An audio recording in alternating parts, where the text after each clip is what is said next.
Eh, may napansin lang ako sa sagingan eh. Parang may tao, sir. O mga tao talaga. Parang madami sila eh. Hindi ko alam kung ilan. Peter! Please naman! Pakawalan mo kami rito! Huwag kang makinig sa matandang yan! Sila ang gumawa nito sa atin! Walang mangyayaring masama sa'yo! Pakawalan mo na kami! Pero dahil sa mas pinili mong maging masama, eto na yung hustisya na yon. Paalam na sa'yo, Lerma. Sa wakas, matatahimik ka na rin.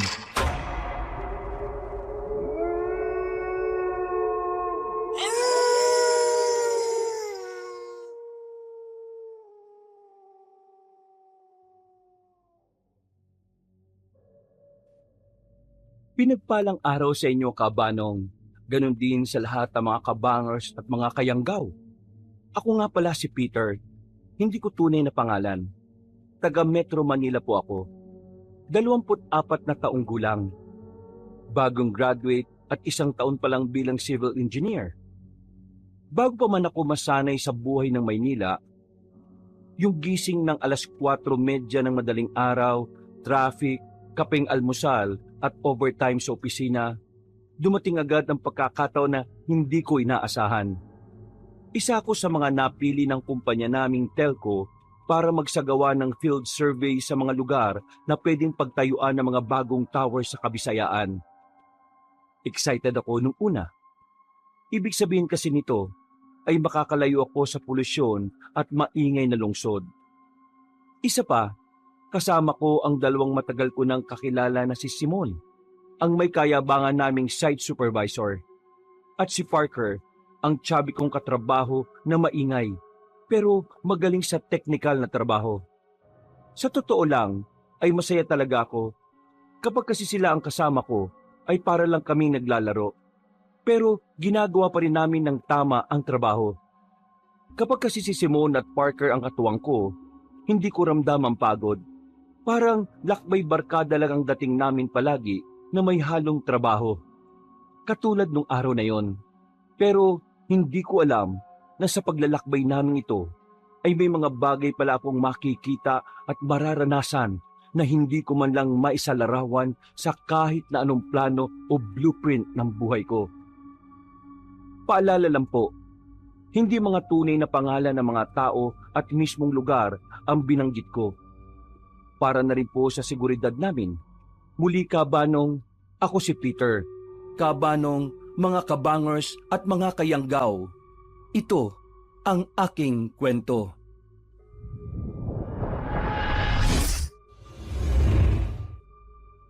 Bago nga pala magsimula ang ating kwento, sana'y mapindot nyo muna ang subscribe button at ang notification bell para lagi kayong nanonotify pag may bago tayong mga kwento. At huwag nyo rin kalilimutan mag-like at comment. Napakalaking tulong po ito sa ating channel para mas makapagatid pa kami sa inyo ng mga magaganda at mga nakakapangilabot na mga kwento. At ngayon, sa ating pagpapatuloy.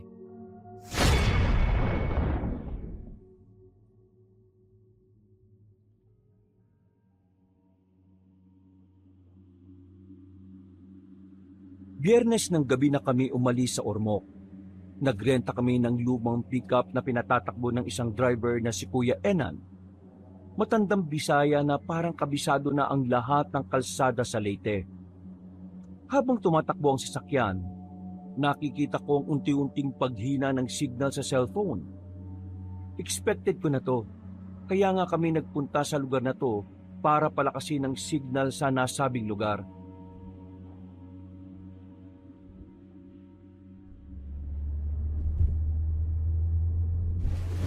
Nawawala na yung signal, mga sir. Oo nga eh.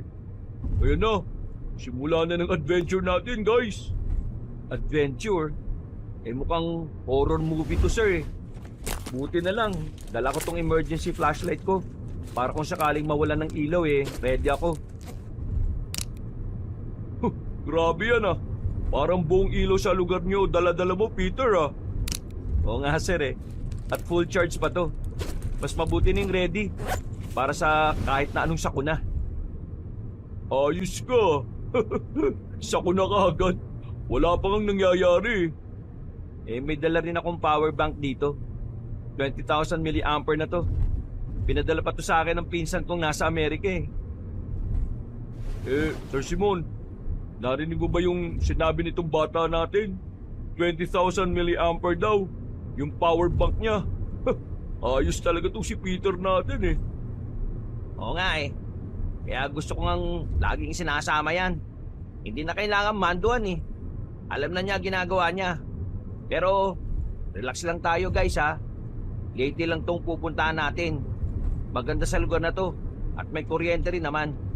Pero, ewan ko lang din sa area na pupuntahan natin ha.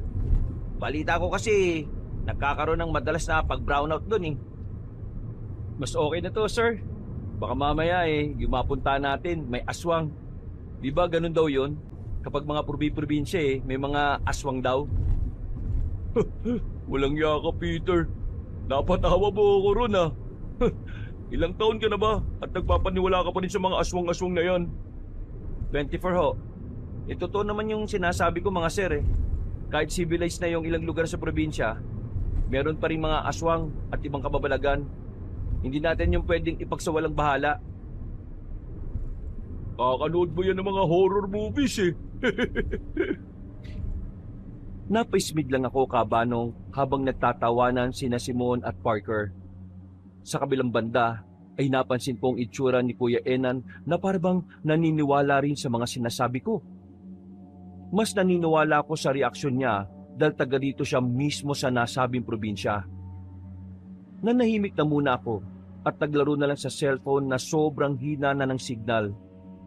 Habang patuloy kaming umaakyat sa makipot na daan, halos wala na kaming nakasalubong.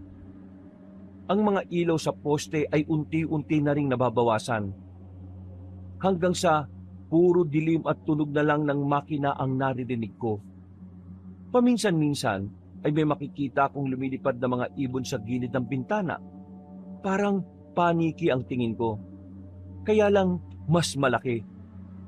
Makalipas ang ilang oras, pagdating namin sa harapan ng karatulang gawa sa kahoy na may nakasulat na maligayang pagdating sa baryo Taglawig, biglang huminto sa pagmamaneho si Kuya Enan. Huminto kami sa gilid na may nakapark ding mga sasakyan. Meron doong 2 kubo at mga tao ring tila dayuhan din na katulad namin. Nagtaka kaming 3 at sabay-sabay na napatingin sa kanya. Narinig ko ang pagtatanong ni Simon na nasa tabi ng driver's seat. Ayon nga kay Kuya Enan, ay hanggang doon na lang daw ang paghahatid niya sa amin.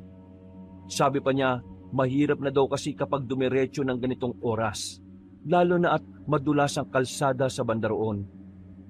Mahirap magmaneho kapag gabi at madilim. Baka ito pa ang maging dahilan ng aksidente. Hanggang dito mo na lang kami ihatid. Sa pagkakaalam ko, ang sabi sa akin kanina sa telepono nung kausap ko, pagdating sa arko ng Baryo Taglawig, mga 3 kilometro pa raw yung sitio na pupuntahan namin eh. Narinig ko nga rin yun. Paano yan, Kuya Enan?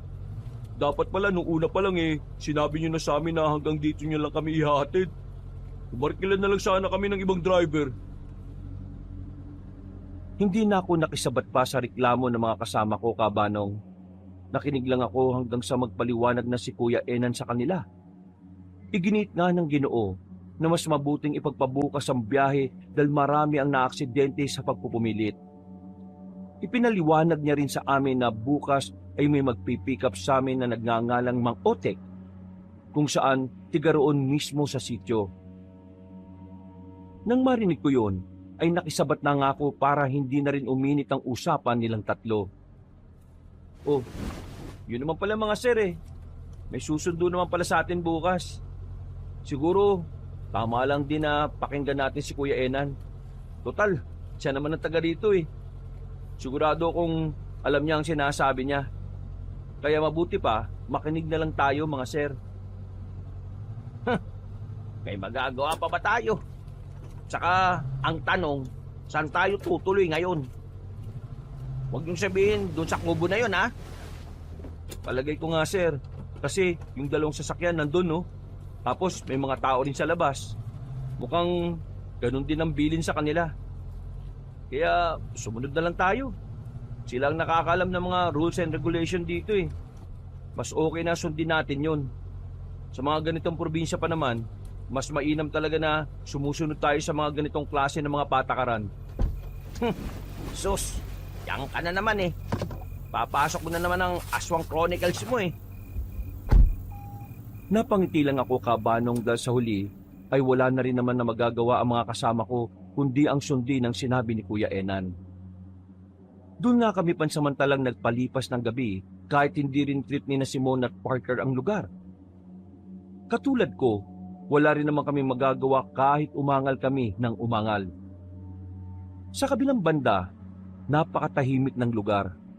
Mahina ang ihip ng hangin, pero malamig at talagang nanunuot ito sa balat. Nang nabigyan na kami ng silid na matutulugan, humiga kagad ang dalawa kong kasama at mabilis na nakatulog. Paayo-ayo pa tong mga to. Ang bibilis din naman pala makatulog.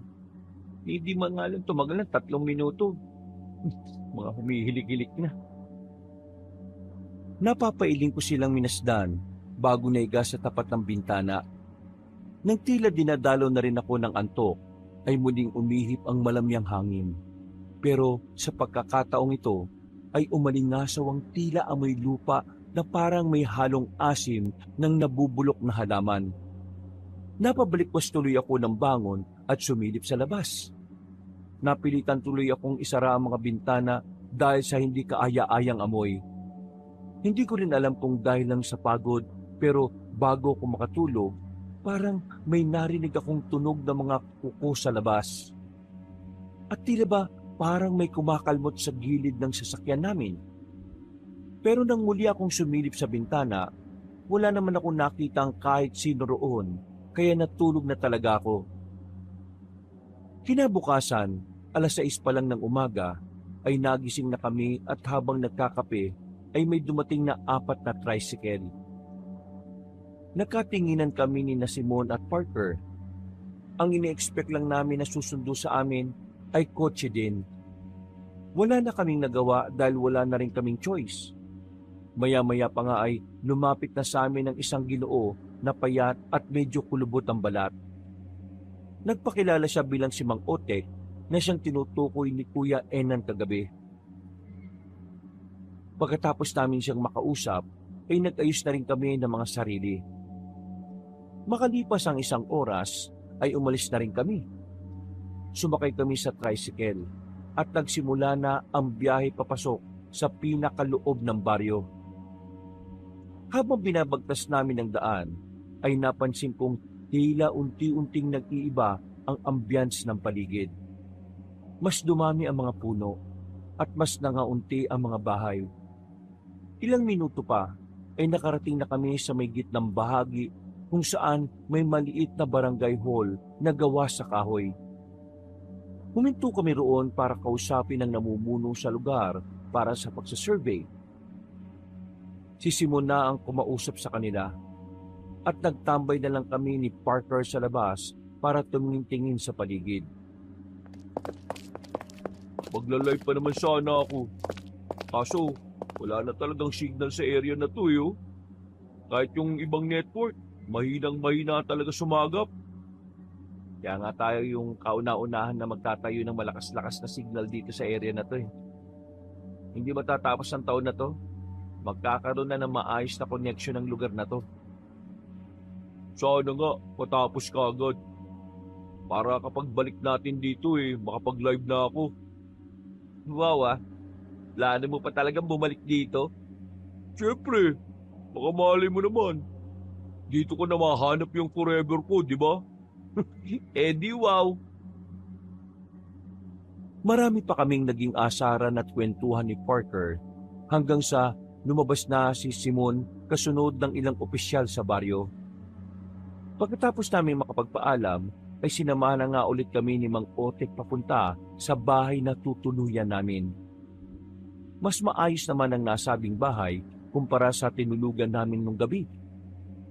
Maya-maya pa, habang nag-ayos kami ng mga gamit para sa pagsasurvey sa tatayuan ng telco tower, nakarinig kami ng ingay sa labas. Pagdungaw ko sa bintana, ay may mga tao roon at karamihan ay matatanda. May mga bata ring nakadungaw pero hindi sila lumalapit. Yung tipong ilang na ilang. Dumungaw din sa bintana si Parker pati si Simon at pagkatapos ay saka kami nagkatinginan na tatlo. Anong meron? Wala naman. Ganyan lang daw talaga ang mga tao dito kapag nakakita ng mga bagong salta. Sabi ng kapitan sa akin kanina, huwag daw nating pansinin yung mga yan.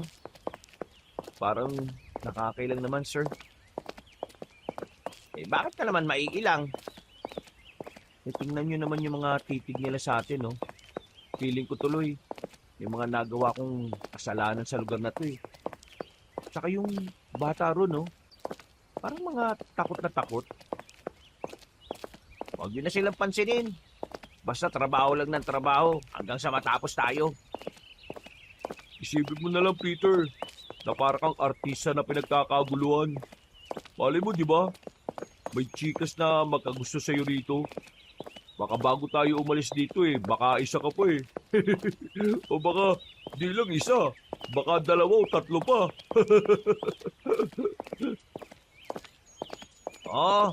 Tama yung sinabi ni Parker.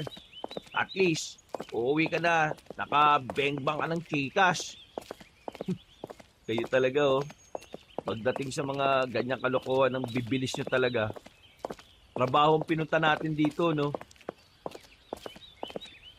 Parte yun ng trabaho natin.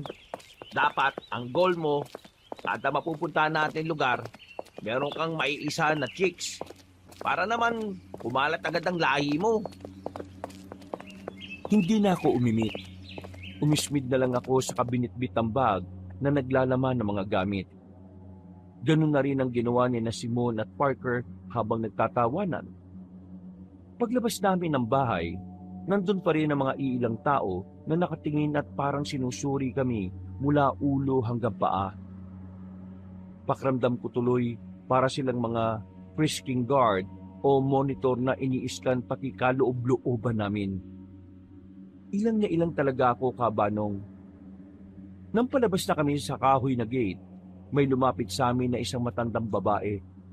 Sa tingin ko nasa 60 years old and above na siya. Maliit lang.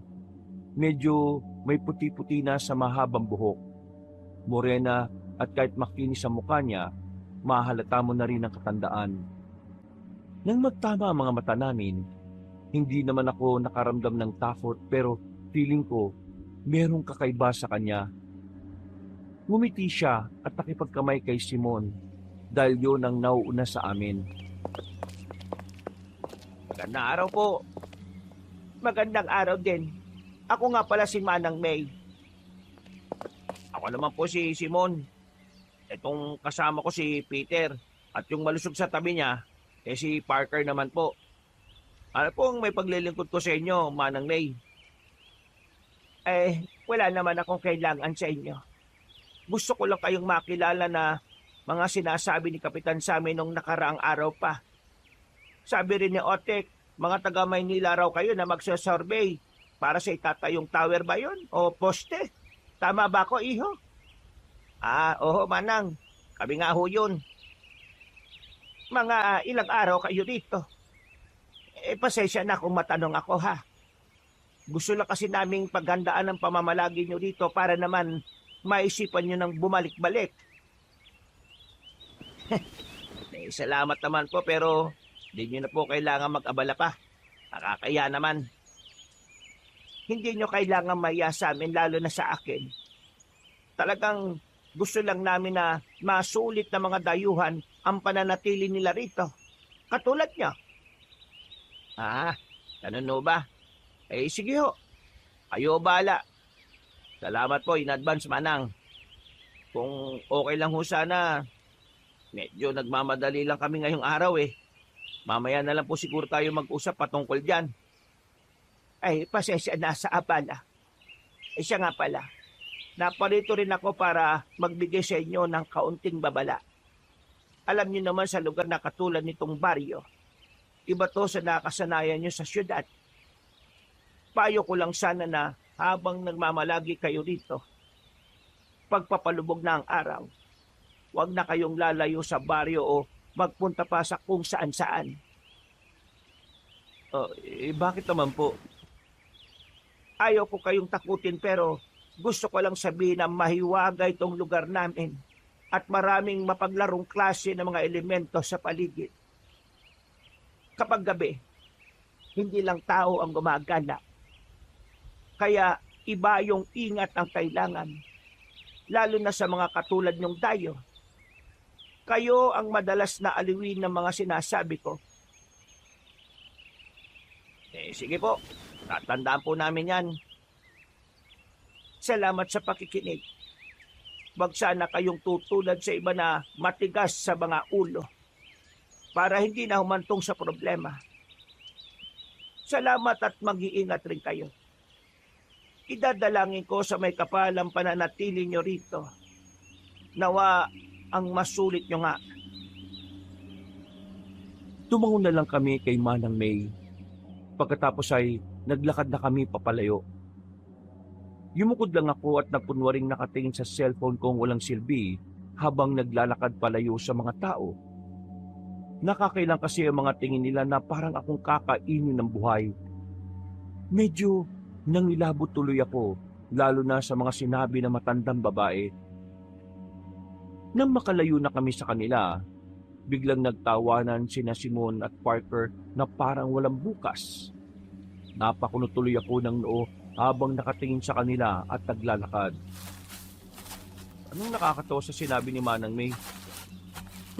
Sabi sa iyo, Simon magiging paniwalang-paniwala tong si Peter Bagay na bagay kang tumira sa ganitong lugar, pare. Alam nyo, wala namang masama kung maniniwala tayo sa sinabi ng matanda. Natural ang mga ganyang kagawian sa probinsya. Sige kayo, bahala kayo kapag may nangyaring hindi maganda. Siguradong hihingi rin tayo ng tulong sa mga taga rito. Baka dahil sa hindi nyo paniniwala pagtawanan lang din tayo nila sa huli. Hindi na uso yung ganyang paniniwala, pre. Sibilisado at makabago na ang mundo. Tama na yan. Baka magkapikunan pa kayo. Tara, bilisan na natin. Para maaga-aga tayo matapos ngayon. Medyo inaantok na talaga ako at gusto ko matulog. Naglakad na nga kami at tinahak ang pupuntahang lugar. Pero sa kabilang banda ng isip ko, parang nagre-rema pa rin ang mga sinabi ni Manang May kanina. Pasimple na lang akong napa-sign of the cross at nagdasal na hindi naririnig at nakikita ng mga kasama ko. Makalipas ang ilang minuto, pagdating namin sa site, nagtrabaho na nga kami ng maayos. Liblib na liblib ang lugar. Puno ng mga puno pero mas marami ang saging. Nang makita ko yun, para akong nanghinayang dahil alam kong malaki ang matatagpas sa mga kapunuan naroon sa bahaging yon. Sayang yung mga puno no? Totoo. Diyan tayo magkakasundo, pare. Sayang talaga mga puno matatagpas. Pero wala tayong magagawa Pare-pareho lang tayo mga trabahador at sumusunod sa mga amo natin. Yun nga Ang mga negosyante talaga, basta kung saan sila kikita. Wala na silang pakialam sa kalikasan. Ganyan talaga ang negosyo. Kung di matibay ang sikmura mo, hindi ka aasenso. Parang sa gobyerno lang natin yun Wala silang mga sikmura. Kaya pala talaga madaling yumaman ng mga nasa gobyerno no? Kasi wala silang sikmura. Tapos, mga halang pa kaluluwa. Uy, masyado na naman kayong nagsisenti-senti dyan Isipin nyo na lang na may magandang cost din naman tong pagkakaputol ng mga puno sa lugar na tong sinosurvey natin. Matatayo ng tower ang lugar. Makakasignal at mapapabilis ang access ng mga tao sa lugar na to papunta sa ibang ibayo. Dahil doon, unti-unti sila magiging bukas sa mundo at mas mapapabilis ang pagiging sibilisado. Para hindi na rin masyadong nagpapaniwala yung mga tao rito sa kung ano-anong elemento. Naki-ek-ek ka na yan. Dumali ka na naman, sir, Oo, Kaya simulan na natin magtrabaho. Kung ayaw niyong madali ko kayong dalawa dyan. Habang nagsusakat-sukat ako sa buong area at nakatutok ng seryoso sa pagtatrabaho, may napapansin ako sa paligid na parang kakaiba. Ewan ko kabanong kung ako lang ang nakakapansin, pero pakiramdam ko talaga ay may kung anong nilalang na nakatingin sa akin mula sa mga sagingan. Hindi tuloy ako makapag-concentrate kaya nilapitan ko ulit si Parker na abala na rin sa pagsiset up ng mga tripod. Nagulat pa siya nang bigla kong sumulpot sa likod kaya muntikan ng matumba ang equipment pero nahawakan ko kaagad. Uy! Kakagulat ka naman pare. Parang ang elementong sinasabi ni Manang May ah. Baliw. Elemento ka dyan. Eh bakit ka ba kasi biglang lumapit? Tapos ka na nun sa ginagawa mo? Eh, may napansin lang ako sa sagingan eh. Parang may tao, sir.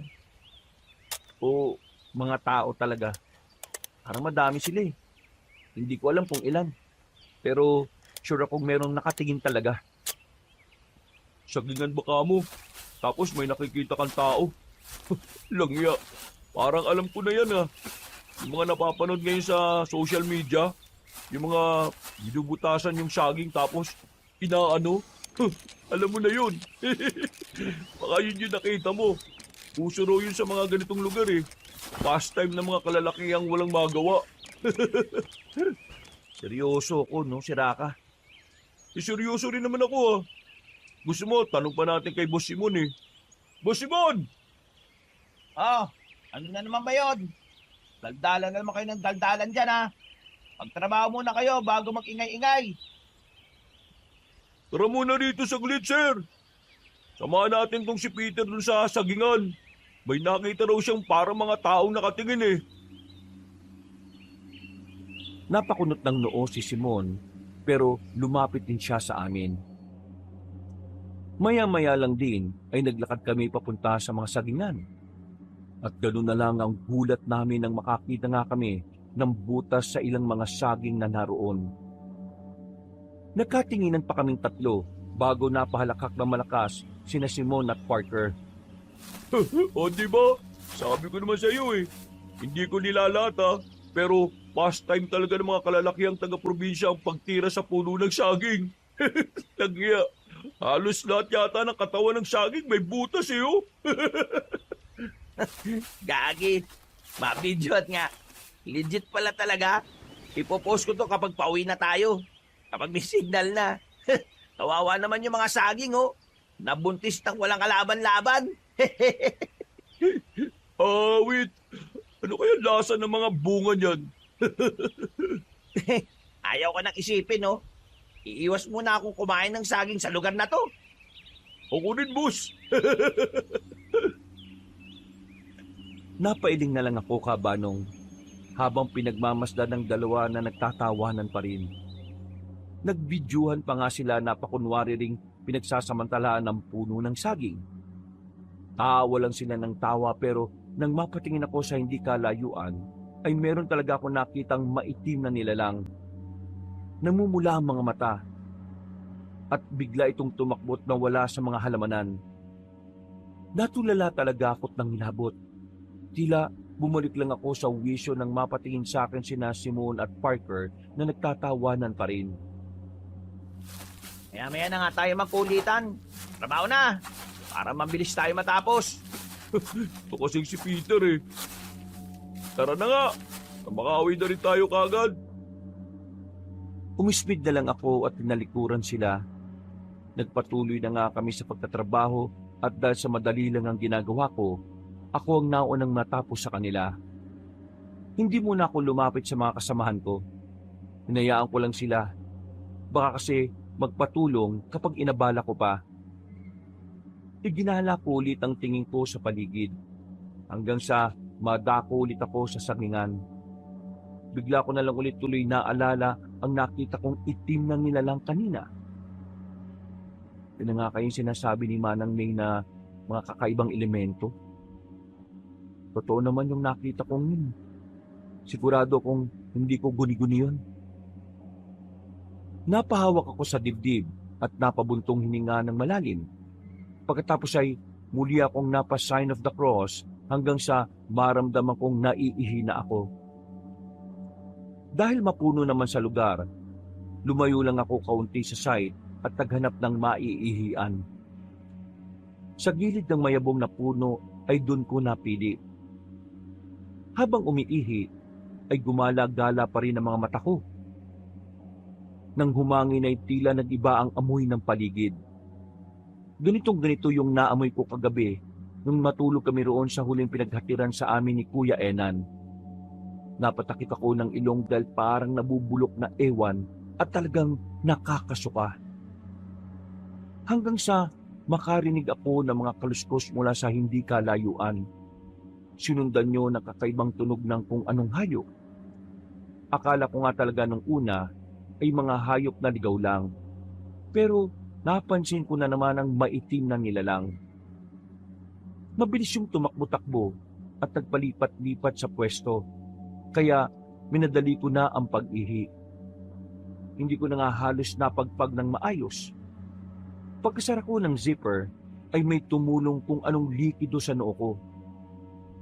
Dahan-dahan akong napatingin sa itaas ng puno at doon ko na nga nakita ang nakakatakot na nilalang.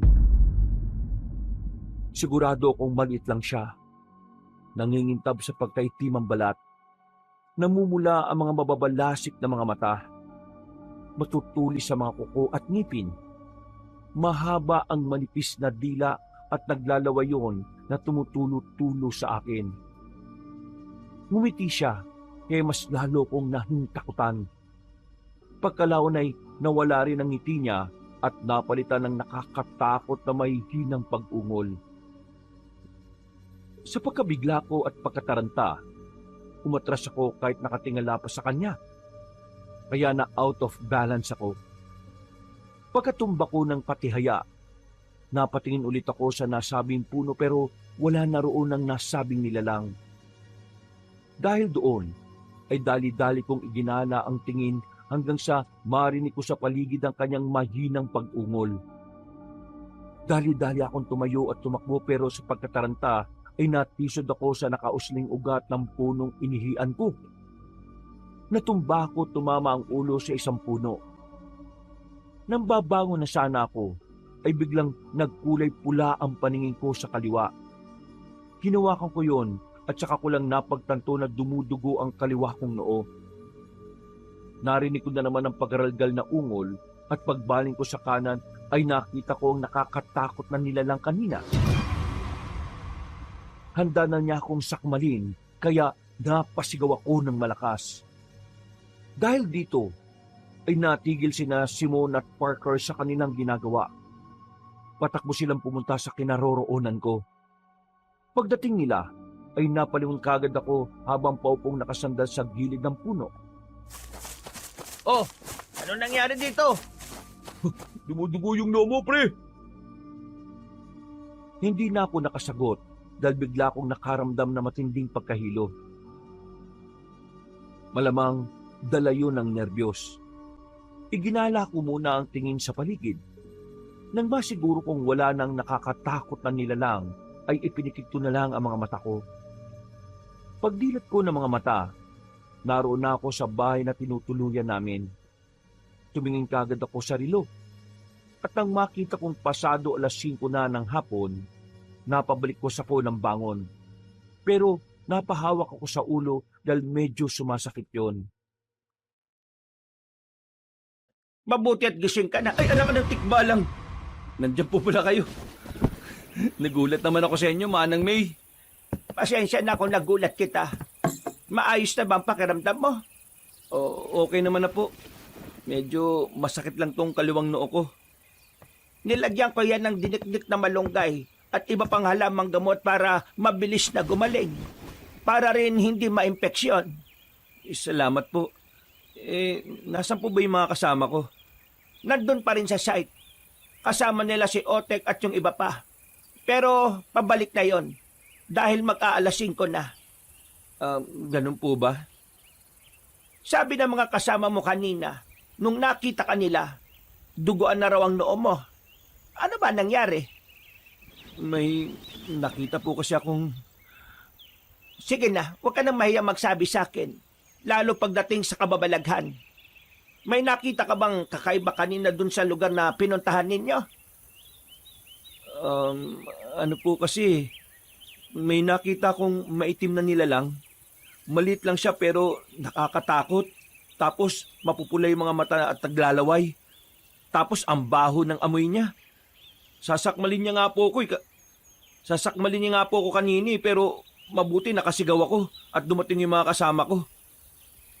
Isa yung busaw. Busaw? Isa yung klase ng aswang. Ang totoo niyan, ilang beses nang napapabalita rito sa baryo na may namamata ang busaw. Pero huwag ka mag-alala. Dahil wala pa naman kaming nababalitaan na merong dayuhan dito na sinalakay ng busaw. Kaya ipanatag mo ang loob mo. Salamat po, Manang May. O siya, sige. Maiwan na muna kita para mas makapagpahinga ka pa. Inumin mo itong tsaa. Mas mapapaginhawan niya ng kalamnan at ang isip mo. Mamaya ipaghahanda kayo ng mga taga rito ng salo-salo kaya dapat malakas ka at maayos. Sige po. Salamat din po sa paggagamot sa akin. Walang anuman yon. Paglabas ni Manang ng silid, ay ininom ko na nga ang tsaa. At katulad ng sinabi niya, gumaan nga ang pakiramdam ko. Nakahinga ko ng maluwag at muling nakatulog. Kinagabihan, pagkagising ko ay naroon na si Simon at Parker. Kinumusta lang nila ako at hindi ko na lang din muna sinabi ang totoong nangyari. Ang ikinuwento ko na lang ay natalisod ako sa ugat kaya pinagtatawanan nila ako at inaasar na tatanga-tanga. Pasado 7:00 ng gabi, katulad ng sinabi ni Manang May, inimbitahan nga kami ng mga taga-baryo sa isang maliit na salo-salo bilang pagsalubong. May inihandang pinaupong manok, inihaw na baboy, nilagang baka, pansit, mga kakanin, panghimagas, tuba at kung ano-ano pa. Masaya ang lahat dahil meron pang kantahan, tawanan, pero sa gitna ng kasiyahan ay may isang dalaga kong napansin sa sulok. Nakatingin lang siya sa amin. Hindi kumakain at tila nakangisi lang ng bahagya. Nang magtama ang aming mga mata, ay parang may malamig na dumaloy sa katawan ko. Umiwas ako ng tingin dahil sa pagkailang at nang muli ko siyang sulyapan ay naglalakad na siya papalayo. Uy! Kanina ko pa napapansin yun ah. Ha? Ang alin? Maang-maangan effect ka pa dyan. Yung magandang babae kanina dun na umalis. Bagay kayo pre. Pero huwag ka lang tatanga-tanga ulit ha. At matitisod sa ugat ng puno. Ikaw talaga, puro kakalokohan no. Hindi ko kilala yun no. Saka hindi yan ang pinunta ko rito. Kundi trabaho. Sus! Wag ako, Peter. Wag ako. Trabaho rin naman yun eh. Kaya trabahuin mo na. Sige ka. Uunahan kita kapag babagal-bagal ka. Hindi ako bahala ka sa buhay mo. Kakain na nga lang ulit ako. Kapag sinabi ko to kay Boss Simon, siguradong bubuskayin ka rin nun. Mga pasaway talaga kayo no. Napakamot na lang ako ng ulo kabanong habang pinagmamasdan si Parker na papalapit kay Simon. Nang mabulungan na niya yon ng kalukuhan, sabay silang napatingin sa akin at biglang nagtawanan na halatang nang aasar. Napailing na lang ako sa kasumandok ng masarap na kanin. Eksakto naman na lumapit si Manang May sa akin kaya kinausap ko na rin siya. Manang, kilala niyo po ba yung babaeng nakatayo ron kanina? Yung nandun sa gilid ng poste? Si Lerma yata yung tinutukoy mo. Taga rito po ba yon? Oo. Sakop pa rin siya ng baryo. Pero naroon na siya sa pagitan nitong baryo at ng kabila. Bakit? Natitipuhan mo ba siya? Po? Hindi naman po. Mabait naman yan. Minsan lang talaga may pagkatahimik. Ngumisi lang ako kabanong at kumain na ng kakaning sinando ko. Pagkalaon ay nagpaalam na rin sa akin si Manang May. Tumabi na rin ako kina Simon at Parker habang patuloy pa rin silang nang aasar sa akin. Maya-maya pa, habang patuloy ang kasiyahan at pakikihalubilo namin sa mga taga-baryo, biglang napansin ni Simon na nag-flicker ang mga ilaw. Napatingala kaming lahat, pero sinabi ni Mang Otek na normal lang naman daw ang bagay na yon sa lugar. Kaya nagkibit-balikat na lang ako. Nagpatuloy ang pagpatay-sindi ng ilaw hanggang sa tumagal to ng halos 3 minuto. Pagkatapos noon ay muling umalingasaw ang pamilyar na amoy. Napahawak tuloy ako sa balikat ni Parker na katabi ko lang. Uy, naamoy mo ba yon? Ang alin? Yung mabahong amoy, parang nabubulok na ewan. Pare, tandaan mo na ang bibig ay malapit sa ilong ha. Baka alam mo na kung ano yung naaamoy mo. He, puro ka talaga kalokohan. Huy, may dumaan sa paanan natin. Ano yun? Pagkasabi kong yun, ay eksaktong bumalik na rin ang kuryente. Pagtingin ko sa ilalim ng mesa namin, ay may isang pusang ginger ang tumakbo na palayo. Tinawanan naman tuloy ako ni na Simon at Parker. Pagkalaon ay nagpatuloy na ang kasiyahan habang ngumangata kami ng pagkain. Mabilis na lumipas ang oras. Aaminin ko kabanong nag-enjoy ako nung gabing yon. Pero may parte ng isip ko na hindi pa rin maalis-alis yung nangyari nung umagang yon. Sa tuwing pipikit kasi ako, ay parang nakikita ko yung sinasabing busaw ni Manang May. Dahil doon, ay nilibang-libang ko na lang ang sarili ko sa paglalaro ng offline game sa cellphone. Tumigil lang ako nang marinig ko si Parker na humihilik na ng malakas. Grabe naman to kung makahilik talaga tong si Parker oh. Parang wala nang bukas eh. Ay, makatulog na nga. Anong oras na rin pala? Kala ko maagagap eh. Nilagay ko na ang cellphone sa ilalim ng unan, saka nagdasal ako at natulog na ng mahimbing. Pagsapit ng 12:00 ng hating gabi, ay nagising ako sa ingay mula sa labas.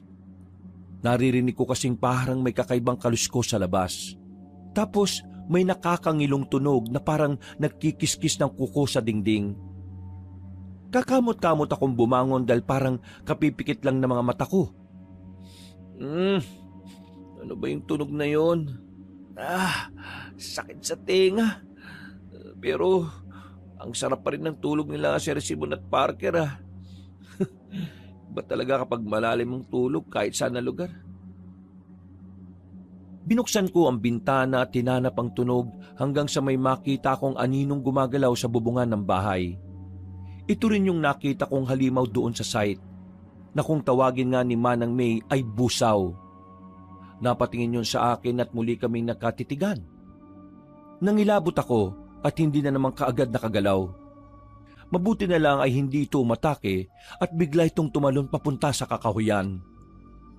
Nang mawala na sa paningin ko ang busaw, dali-dali kong isinara ang bintana at kaagad ginising sina Simon at Parker.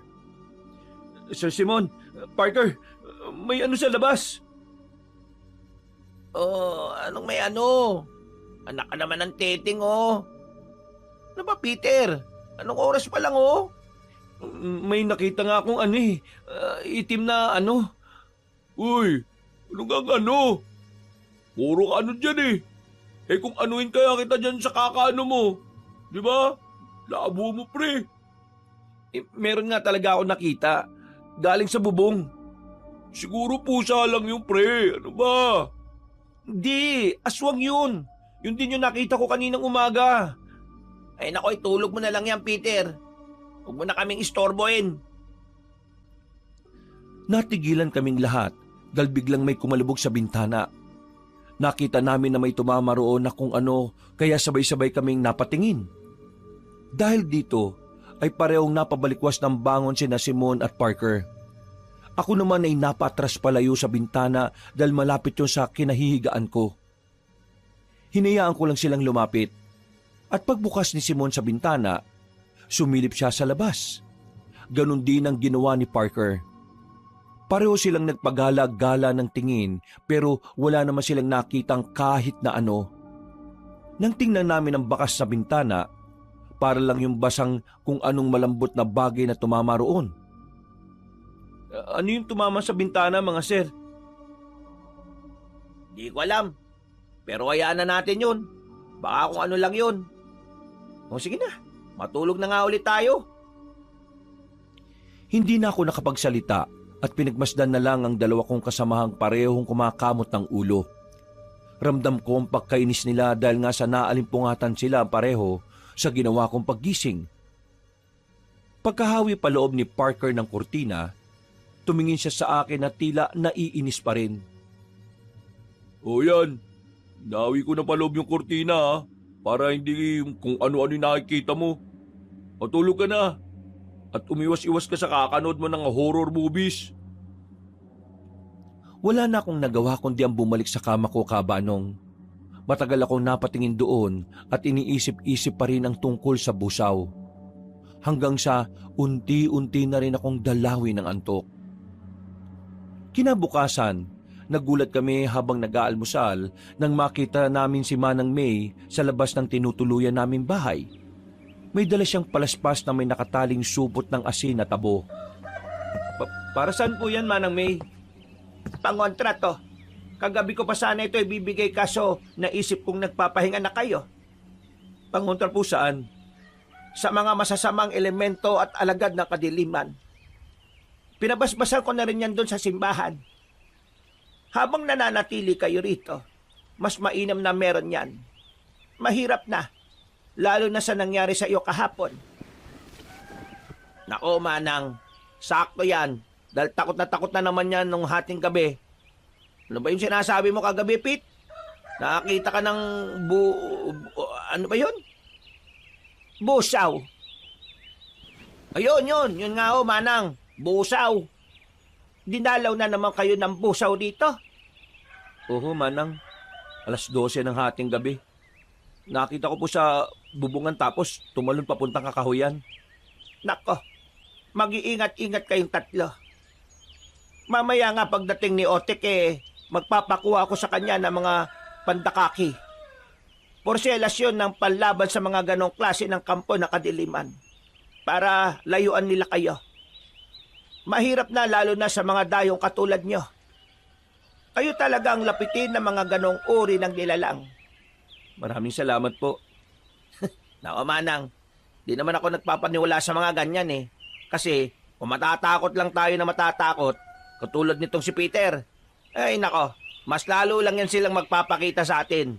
The best way is to ignore them. Iba pa rin ang nag-iingat, Simon.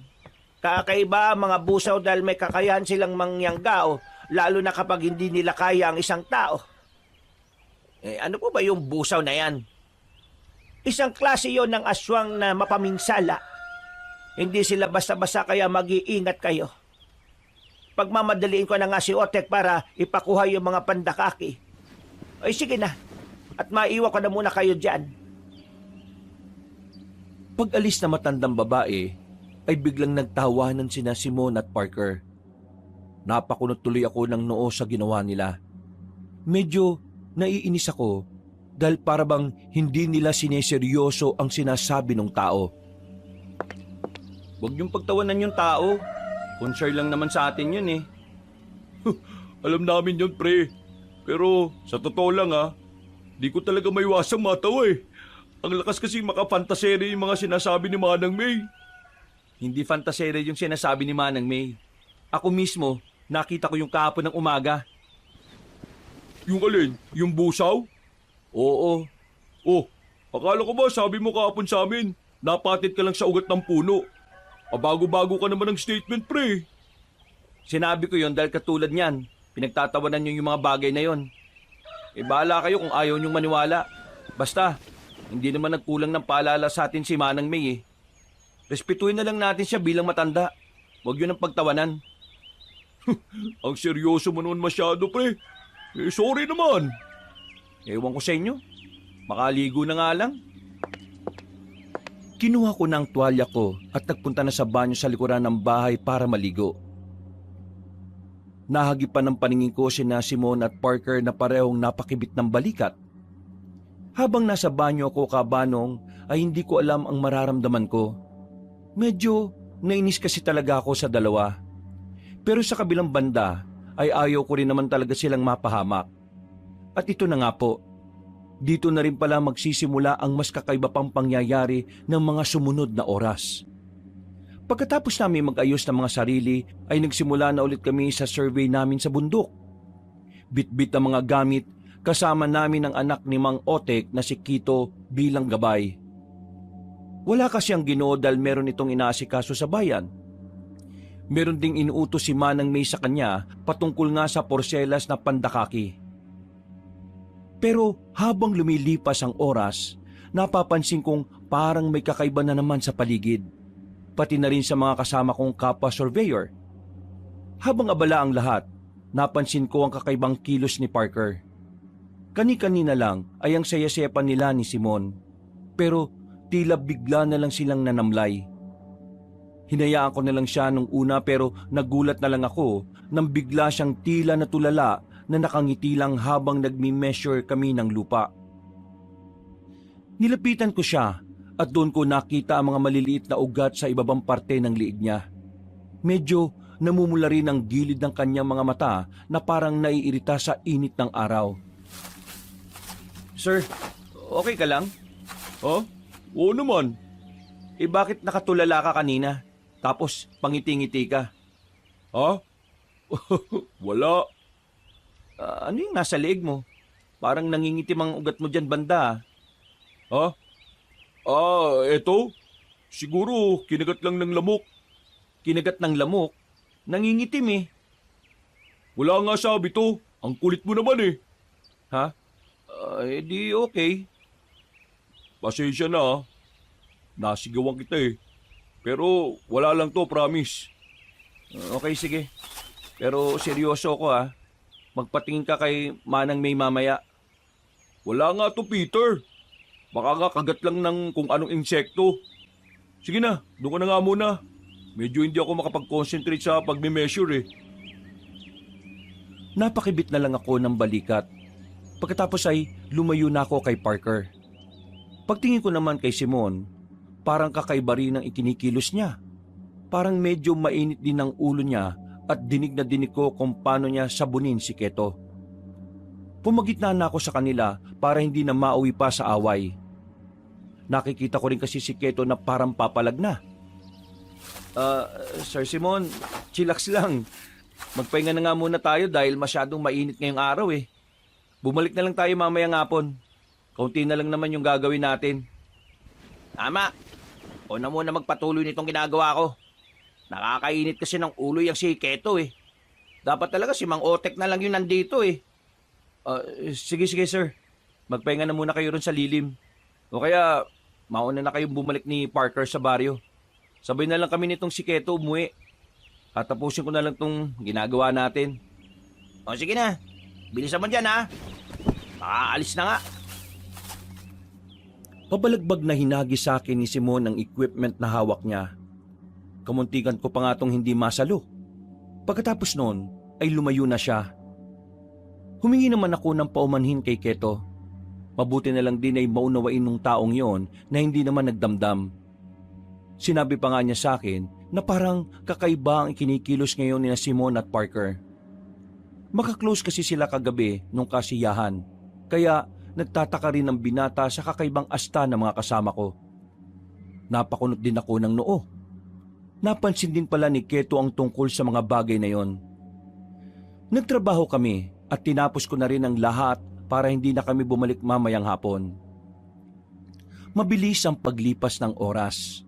Pagbalik namin sa tinutuluyang bahay ay naabutan kong natutulog ng mahimbing si Simon. Si Parker naman ay wala sa kwarto kaya hinanap ko siya sa palibot ng bahay.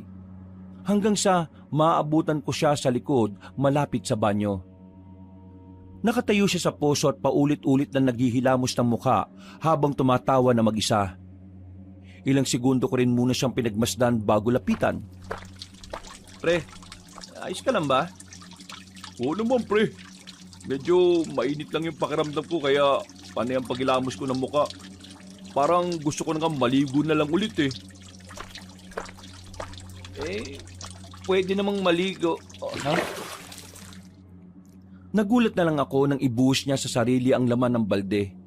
Nakita kong nakalawit sa bulsa niya ang cellphone kaya dali-dali ko yung kinuha. Uy pre, yung cellphone mo baka mabasa. Nang magtama ang paningin namin, nagulat ako dahil mas tumindi ang pamumula ng mga mata niya. Pati yung itim-itim sa leg niya ay mas dumami at mas kumapal. Pero matapos siyang mahimasmasan dahil sa pagkabasa ng tubig, unti-unti ring nawala ang mga yon. Napalunok ako ng laway sa pagkabigla, Kabanong, at kamuntikan pa nga akong matumba nang sinubukan kong umatras. Nang makita niya ako, ay napakunot siya ng noo na tila nagtataka. Oh, bakit parang gulat na gulat ka, pre? Ha? Para ka namang nakakita ng multo dyan. Uy, teka, bakit hawak mo yung cellphone ko? Oh, nagpakabasa nga pala ako. Para kasing ang init-init kasi ngayon eh. Kakaiba yung init eh, no? Ha? Oo nga, pre. Uy, favor naman oh. Pakuha yung tuwalya ko tapos pakihagis na lang sa bintana. Salamat pre ah. Sinunod ko na lang ang sinabi niya. Pagkakuha ko sa kwarto ng tuwalya, hinagis ko yun sa bintana. Naupo na lang ako sa kama at tila napapaisip sa mga kawirduhang nangyayari. Napatingin ako sa kama kung saan nakapwesto si Simon. Tulog na tulog pa rin siya kaya medyo nakahinga rin ako ng maluwag. Pagpasok ni Parker ay pinagmasdan ko na lang din siya. Nakampante rin ako dahil mukhang okay naman na siya. Matapos siya makapagbihis ay kinuha niya ang cellphone at nahiga na rin muna para matulog. Humiga na rin ako at pinagmasdan sila sa kani-kanilang kama habang nahihimbing sa pagtulog. Takang-taka man sa mga inasal ng dalawa, masaya pa rin ako, Kabanong, dahil okay naman pala sila sa pag-aakala ko. Hindi ko talaga naisip na pagkatapos ang nangyari kanina ay mas masusundan pa ng kakaibang kababalaghan ng lahat. At ito na nga ang hindi ko talaga inaasahan na mangyayari sa buong buhay ko. Pagsapit ng gabi, wala pa rin sina Manang May at Mang Otek. Pero dahil may stock naman ng pagkain, kaya nagluto na si Keto para sa amin. May nagbigay na native na pato at kinatay niya yon para iulam namin. Nang umalingasaw ang amoy ng dugo ng nasabing hayop, kitang-kita ko si Parker mula sa bintana na tila titig na titig sa sariwang karne ng pato. Hindi ko nga alam kung refleksyon lang yon ng ilaw, pero nakita ko talaga na tila kumislap ang mga mata niya. Napadila rin siya na parang natatakam hanggang sa dumungaw na lang din si Simon sa bintana na tila naiirita. Ano ba yung amoy na yon? Sobrang lansa. At ang ingay ng tunog. Sino ba yung nagkakalampag dyan? Ha? Pasensya na sir kung nagising ka. Naghihiwa lang tong si Keto ng karne ng pato na binigay sa atin ng kapitbahay nila. Hinatay namin yung hayop kaya medyo malansa yung amoy. Ganun ba? Itapon nyo na lang kagad kasi sobrang tapang ng lanse. Parang sumasagat sa ilong ko. Saka yung ingay. Inaan nyo lang ng kaunti. Sige, ako na pong bahala sir. Itatapon ko na lang yung mga dugo-dugo sa malayo. Uy, bakit mo naman itatapon pre? Ang sarap nga ng amoy Parang ang sarap isabaw ng dugo ah. Ha? Hindi, biro lang. Ito naman Dinampot ko na kaagad ang supot kung saan nakalagay ang ibang parte ng pato na hindi mapapakinabangan. Kasama na ang balahibo. Yung dugo naman, ipinaagos na lang ni Keto saka binuhusan ng tubig. Nakakagutom naman yan. Natatakam na tuloy ako Parang gusto ko na tuloy sunggaban yung karne Uy, ano ba yung pinagsasabi mo? Okay ka lang ba pre? Ha? Ha? Oo naman. Sadyang gutom lang talaga siguro. Gutom na gutom. Hindi ko na masyadong pinansin ang kawirduhan ni Parker. Tinapon ko na sa malayo ang basura. At Inapuyan ito dahil na rin sa payo ni Keto. Maya-maya, nang matapos na siya, ay niluto na kaagad ang karne ng pato. Nagapunan na kami kaagad pero umalis na si Keto dahil kailangan na rin siya sa bahay ng kanilang asawa. Pinipilit ko nga siyang magapunan pero tumanggi lang siya ng tumanggi.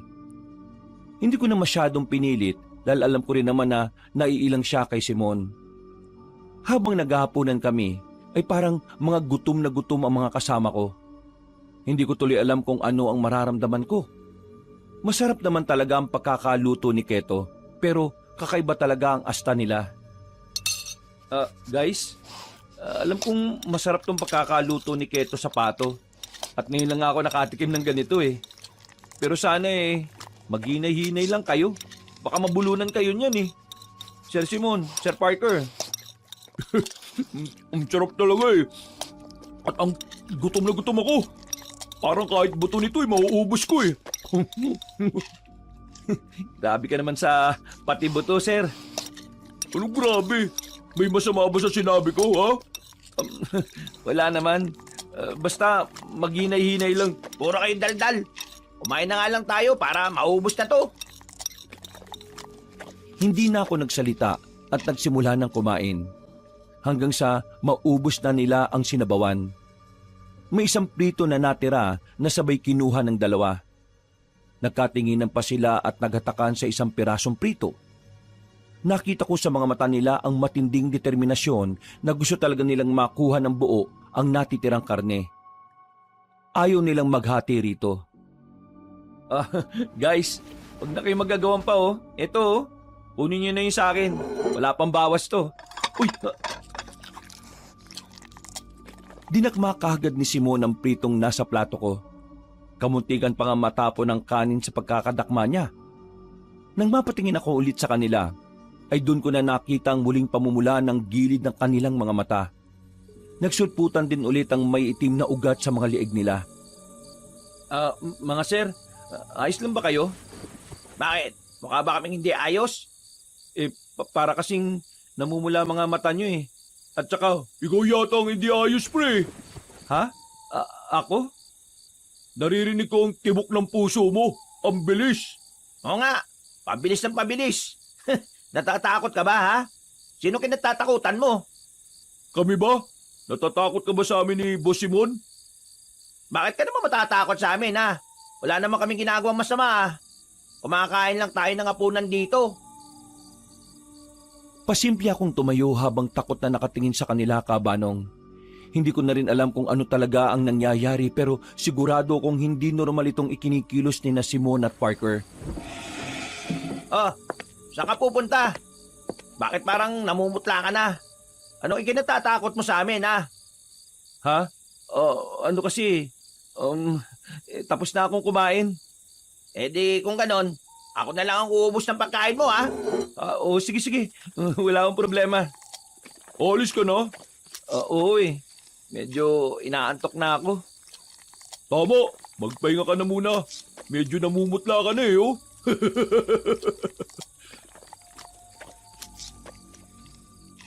Hindi ko na pinakinggan ang sinasabi nila dahil dali-dali akong tumakbo papunta sa kwarto at nagsumiksik sa kama. Hindi ko talaga alam kung ano ang nangyayari sa mga kasama ko, Kabanong. Pero wala naman akong magawa kundi ang manatili sa lugar na yon. Naisip ko na lang bigla ang sinabi ni Manang May na mag-ingat nga kami lalo na sa busaw dahil sadya itong mapanganib. Hindi na sila Simon at Parker yung kasama kong yun? Baka yung busaw na yung mga yun ha. Ay nako, nasa na ba kasi si Manang May at Mang Otek? Napadasal na lang ako sa Diyos na sana'y walang mangyaring masama sa mga kasama ko. Hanggang sa makarinig ako ng ingay sa labas. Pagsilip ko sa bintana, nakita ko nga sina Simon at Parker. Nagtatampisaw sila sa pusuhan na parang init na init naman sa kanilang katawan. Ano ba nangyayari sa kanila? Sana talaga dumating na si Manang May at Kuya Otek. Nang lumingon sila sa kinaroroonan ko, ay pareho silang ngumiti. Kaya sinara ko na at hinawi na paloob ang kurtina. Nagkulong na lang ako sa kwarto at nakiramdam sa labas hanggang sa hindi ko na malayang nakatulog na ako. Nagising na lang ako nang tumama sa noo ko ang cellphone. Aray ko! Ano nangyari? Teka, umaga na pala. Pagtingin ko sa kama ni na Simone at Parker, nandun sila at tulog na tulog. Dahan-dahan akong lumapit sa kanila at gano'n na lang ang gulat ko sa nakita ko. Kitang-kita na kasi ang itim na ugat sa mga leeg nila. Bukod dito ay gumapang na yon sa magkabila nilang mga sentido. Pati ang mga talukap nila ay may bahid na rin. Maging ang ilang parte ng dulo ng mga daliri. Lumabas kagad ako ng kwarto dahil alam kong hindi normal ang ganon. Mabuti na lang at nakita ko si Manang May nakadarating lang, sakay ng tricycle ni Mang Otek. Sinalubong ko sila at nang makita na matandang babae ang reaksyon ng mukha ko, nag-alala na rin siya. Ano nangyari, Peter? Ang totoo po niyan, hindi ko rin talaga alam kung anong nangyari. Pero yung mga kasama ko po, sila Sir Simon at Parker. Bakit? Anong nangyari sa kanila? Tingnan nyo na lang po sa kwarto, Manang. Dali kayo. Nagmadali nga kaming pumasok sa loob ng silid. Nang makita ni Manang May at Mang Otek ang kalagayan ng mga katrabaho ko, ay naggulat din sila. Ano po bang nangyari sa kanila, Manang? Ito na nga ba kinatatakutan ko? Nahuli na kami ni Otek ng pagdadala ng mga pandakaki. Ano pong ibig nyo sabihin na nahuli na, Manang? Mga nangingitim na ugat sa leeg, sa sintido at sa mga kuko. Ang ibig sabihin lang nito ay nayanggaw na sila. Ho? Nayanggaw? Ano po bang ibig nyo sabihin? Anong ibig sabihin nun? Ibig sabihin ay hinawaan sila ng pagiging aswang. Posibleng gawa to ng busaw na nakainkwentro mo nung ilang beses. Paano po nangyari yun? Paano silang nahawaan ng pagiging aswang? Posible nung isang gabi, nung gabi ng kasiyahan, nung nawalan ng kuryente, kumilos ang busaw at naglagay ng kung ano sa mga pagkain nila. Hindi rin ako sigurado. Kaya pala, may pakiramdam ako noon na may gumapang sa ilalim ng upuan namin nung nawalan ng kuryente. Pagbalik ng liwanag nung gabing yun pusa ang nakita ko na tumakbo kagad palayo Yun na nga yun. May kakayahan ng mga aswang na magpalit-palit ng anyo bilang hayop. Malinaw nga na nayanggaw sila. Paano po sila gagaling, Manang? Ang unang hakbang ay kailangang malaman natin kung sino ang gumawa nito sa kanila. Pangalawa, kahit anong mangyari, hindi sila dapat makatikim ng sariwang dugo at karne ng tao. Ng tao? Oo, tama ang narinig mo.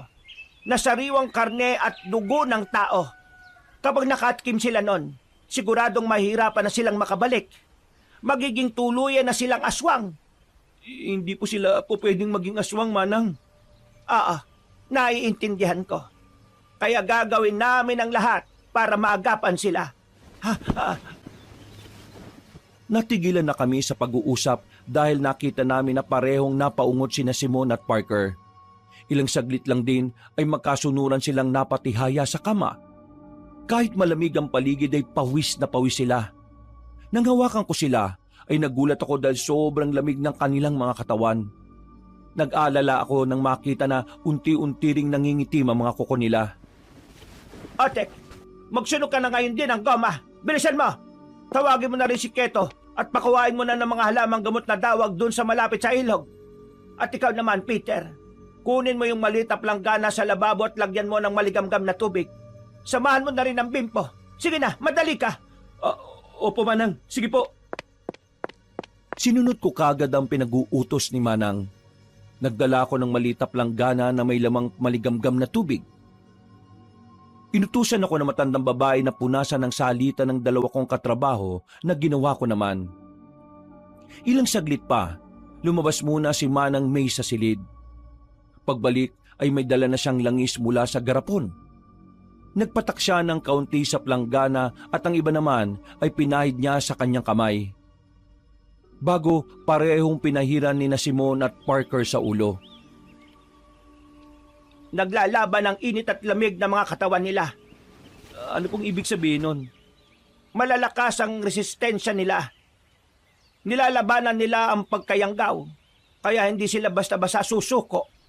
Hindi sila basta-basta magiging mga aswang. Eh, palaban po talaga sila eh. Kaya, salamat naman sa Diyos. Wag na muna tayong magpakasaya at makampante. Hanggat hindi natin natutunton kung sino ang may gawa nito, hindi pa sila ligtas.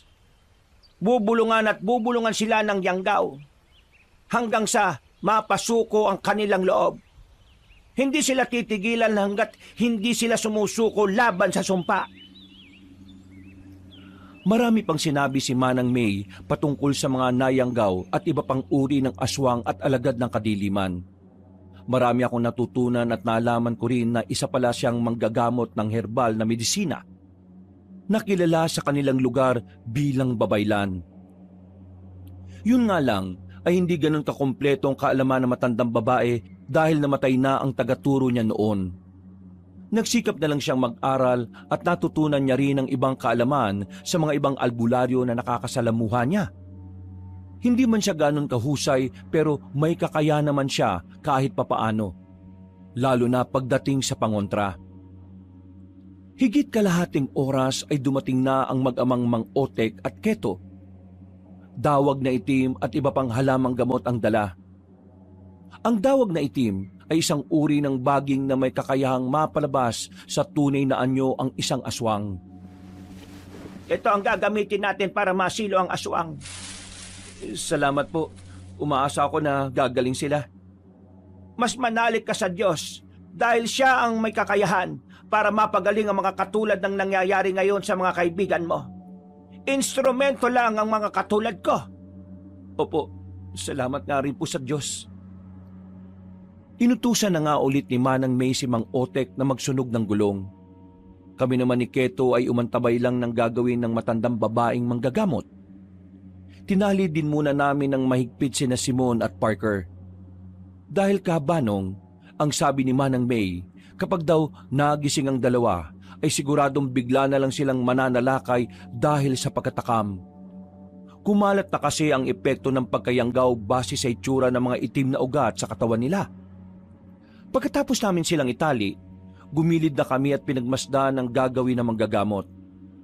Mula sa planggana ay hinagis niya ang mga halamang gamot na pinagpira-piraso.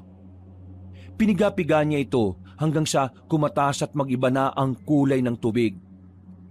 Nang sapat na ang katas para roon, ay isinantabi na niya ang halamang gamot. Saka muling hinalo ang maliit na planggana. Umantabay lang kami ulit sa kanya hanggang sa nagsimula na ang ritual. Nangilabot ako kabanong habang pinakikinggan ng kakaibang salita. Para yung Latin, pero mas malalim na mas nakakapanindig ng balahibo. Pasimple akong napayakap sa sarili habang pinagmamasdan sina Simon at Parker na parehong umuungot-ungot na naman. Ilang beses niyang inulit ang nakakakilabot na salita at nang matapos na ay saka siya tumingin sa amin. Sigurado akong may mangyayari mamaya. At kahit na anong mangyari, wag na wag kayong makikinig sa sasabihin ng mga kaibigan mo. Naintindihan mo ba? Opo, Manang. Magsisimula na ako sa ikalawang dasal. Magdasal na lang din kayo ng sarili nyo at manatiling nakaantabay. Pagtango namin ni Keto ay kumuha ng lampara matandang babaeng manggagamot. Pagkatapos ay nagsimula na siya ulit sa ritual. Uyog sang gabi, ibulgar ang nagtagot, sang dugo nga nagtubo, ipakita ang nagluwal. Pagkatapos ay sinindihan niya ang nasabing lampara at pinatong sa ibabaw ng maliit na planggana. Gulat na gulat ako kabanong dahil habang kumikislap ang apoy ay unti-unting lumabo ang tubig hanggang sa mangitim ito. Napatingin kami roon ni Keto at ganun na lang ang gulat namin dahil may imahe kaming nakita. Parang mukha ng babae. Morena, mahaba ang buhok. Maganda pero may mga matang mapupula. Pamilyar sa akin ang babae kaya napabaling ang atensyon ko kay Manang May. Kilala ko po yung babaeng yan, Manang ah. Siya yung naroon sa kasiyanong first night namin dito. Si Lerma. Opo, siya nga po. Yung sinabi niyong babae na mabait at tahimik. hindi rin ako makapaniwala na siya ang nangyanggaw sa mga kasama mo. Ang totoo niyan, hindi ko rin inakala na siya ang busaw. Hindi sumagi sa isipan ko ang bagay na ito. Siguradong magugulat ang mga taga-baryo kapag nalaman nila ito. Pero bakit niya po tinatarget ang mga kaibigan ko? Katulad nga ng sinabi ko, kayo ang mga dayuhan. Kayo ang may mga bagong dugo sa pang-amoy niya. At yan ang gusto ng mga busaw. Isang bagong dugo para mapanatili rin sila sa mga bata nilang anyo. Naputol na kami sa pag-uusap dahil biglang napamulagat sina Simon at Parker. Natakot ako dahil matindi na ang pamumula ng mga mata nila na para silang may mga sore eyes. Tumitig sila sa amin na parang gulat na gulat. Lalo na nang maabutan ng mga sarili nila na nakatali ng mahigpit. Ano ibig sabihin nito, Peter, ha? Bakit kami nakatali dito sa kama? Pakulan mo kami! Ano ba nangyayari, ha? Parang pato. Hindi magandang biro to, ha? Pakawalan mo kami. Pasensya na po, sir. Ano ba ang ginagawa mo? Bilisan mo na, kalaga mo na kami. Kahit ako na lang. Huwag mo na ako idamay sa pagpaprank-prank na ito. Hindi kita pwedeng pakawalan, sir eh. Anong hindi pinagsasabi mo? Bibilang ako ng 3, ha? Kung hindi, yari ka sa akin. Hindi talaga pwede, sir eh. Peter, pakawalan niyo ako rito. Nagugutom ako eh. Nauuhaw ako. Bilisan mo na. Hindi ako nakaimik dahil sa nakakatakot na sigaw na yon. Nang mapabaling kami kay Parker ay tila napupuno na ng itim na ugat ang kanyang muka. Naglalaway na rin siya habang pilit na kumakawala sa matinding pagkakatali. Ganun na rin ang ginawa ni Simon. Pareho silang nagsisisigaw at nakikiusap sa akin, Kabanong, para pakawalan ko sila. Sa kabilang banda ay naawa ko sa kalagayan nila pero natatakot din ako ng husto. Pinigilan naman ako ni Keto at tinuwakat sa magkabilang balikat. Huwag kang lalapit sa kanila, kundi sasakmalin kanila at sigurado akong mamamatay ka. Gumilid lang kayo at magdasal. Ako na munang bahala sa kanila. May kinuha si Manang May na may kalakihang garapon. Ang laman nito ay pinaghalong abo at buhanging itim. Dumukot siya ng kaunti at hinagisan sina Simon at Parker. Nagsisisigaw ang mga yon habang nagwawala ng gusto. Kung ano-ano rin ang murang lumalabas sa mga bibig nila. Galit na galit sila at kung ano-ano na ang mga sinasabi. Walang iya ka, matanda ka! Kapag nakakawala ako rito, ikaw ang una kong kakatayin! Pipira-pirasuhin ko ang katawan niyong lahat. Kakainin ko ang mga laman loob niyo at wala akong ititira kahit na buto. Manahimik kayo! Kapag di pa kayo tumigil sa kakaputak, uubusin ko sa inyo itong itim na buhanging may abo! Galit na nanahimik ang dalawa sa takot nilang matamaan ulit ng sinasaboy ni Manang May. Hindi ko maintindihan ang nangyayari kaya lumapit ako sa likod ng matandang babae kasama si Keto. Ito ang pangontrang itim na buhangin na may inabuhang holy water. Pangontra ito sa lahat ng alagad ng kadiliman at kapag tinamaan sila nito, para silang sinusunog sa impyerno. Kaya ganyan ang reaksyon nila. Ganun po pala. Peter! Please naman! Pakawalan mo kami rito! Huwag kang makinig sa matandang yan! Sila ang gumawa nito sa atin! Walang mangyayaring masama sa'yo! Pakawalan mo na kami! Sige na! Pakawalan mo na kami! Para makalis na tayo sa impyernong lugar na ito! Papatayin tayo ng mga taga rito! Huwag kang maniniwala sa kanila! Hindi kaagad ako makapagsalita dahil ang totoo ay hindi ko na rin talaga alam kung sino ang paniniwalaan. Naisip ko kasi, Kabanong, na posibleng tama ang sinasabi ni na Simon at Parker. Pero sa huli ay mas nangibabaw pa rin ang paninindigan ko. Gusto ko talagang mailigtas sa mga kasama ko at makauwi kami pare-pareho ng ligtas. Pasensya na, Sir Simon. Paring Parker, kailangan ko tong gawin para maibalik kayo sa dati. Nagwala nga sila Simon at Parker dahil sa sinabi kong yon. Galit na galit sila at kung ano-anong mura na naman ang kanilang pinagsasasabi. Dahil dito ay inakay na ako ni Keto palabas ng silid. At pagkatapos ay muli silang sinabuyan ni Manang May ng itim na buhanging may abo. Sa unang pagkakataon, Dito lang ako nakarinig kabanong ng tinig na nagsusumigaw ng mga demonyo. Parang napoposes sila Simon at Parker, pero kalaunan ay tumalima rin sila pagkalaon. Nanahimik ang silid at saka lumabas doon si Manang May dala ang garapon. Kumusta na po sila, Manang? Nakatulog na ulit sila. Siguradong gabi na sila magigising. Kaya bago mangyari yon, ay dapat may gawin na tayo. Ano pong gagawin natin, Manang? Nag-aalala ako para sa kanilang dalawa eh. Paano po kung mahuli na tayo? Huwag kang mag-alala dahil may oras pa. Hindi pa ganap ang sumpa sa kanila. Katulad ng sinabi ko kanina, malalakas din ang pakikipaglaban ng resistensya nila sa sumpa. Pero hindi nga rin dapat magpakampante. Kailangan nating mahanap si Lerma bago tuluyang magdilim at lumalim ang gabi, kung saan mas malakas ang puwersa ng kaaway.